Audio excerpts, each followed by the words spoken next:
نحمده ونصلي على رسول الكريم وقال الله تعالى في كتاب الأمين والفرقان أعوذ بالله من الشيطان الرجيم بسم الله الرحمن الرحيم واعتصموا بحبل الله جميعا ولا تفرقوا صدق الله مولانا العظيم.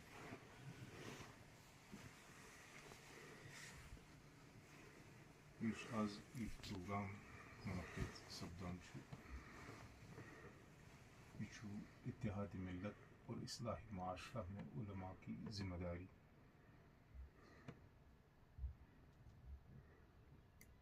یتھ کرن صدارت میروائز شمالی کشمیر جناب فریق حسن افضل فردوسی صاحب. یتس کالس باقی مہمان ین اس کرو وقتس پہ پن پروگرام آغاز انشاءاللہ. پروگرام شروعات کرو اس تلاوت کلام پاک سے. تلاوت کلام پاک خطر کرو درخواست مفتی اعجاز الحسن صاحب.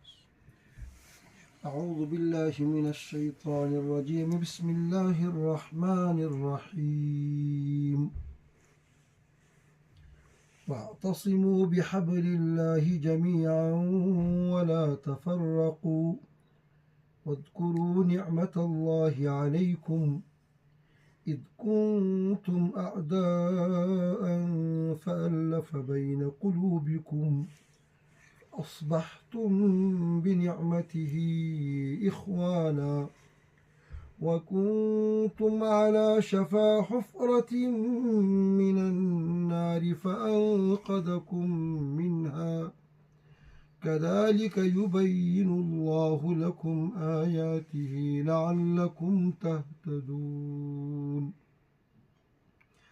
ولتكن منكم أمة يدعون إلى الخير ويأمرون بالمعروف وينهون عن المنكر وأولئك هم المفلحون. ولا تكونوا كالذين تفرقوا واختلفوا من بعد ما جاءهم البينات وأولئك لهم عذاب عظيم. يوم تبيض وجوه وتسود وجوه فأما الذين اسودت وجوههم أكفرتم بعد إيمانكم فذوقوا العذاب بما كنتم تكفرون. صدق الله العظيم. قرآن میں حقوق زن اے مرد مسلمان. قرآن میں حقوق زن اے مرد مسلمان. اللہ کرے تجھ کو عطا جدت کردار.